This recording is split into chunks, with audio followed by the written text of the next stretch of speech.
Pemilihan Ketua Polmas Bogorraya Wilayah 3 Bogor Selatan berlangsung melalui musyawarah mufakat. Dalam proses pemilihan ini hanya terdapat satu kandidat, yaitu Muhammad Zailani.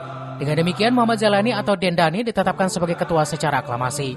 Pemilihan digelar di Aula Kantor Kecamatan Bogor Selatan, Kota Bogor. Kegiatan ini dihadiri oleh pengurus dan anggota Polmas serta perwakilan unsur kewilayahan. Dalam kepengurusan baru ini, Dendani menegaskan akan menjalankan program sesuai visi dan misi Polmas Bogorraya. Salah satu fokus utama adalah memperkuat sinergi dengan Muspika dalam menjaga keamanan dan ketertiban wilayah agar tetap kondusif.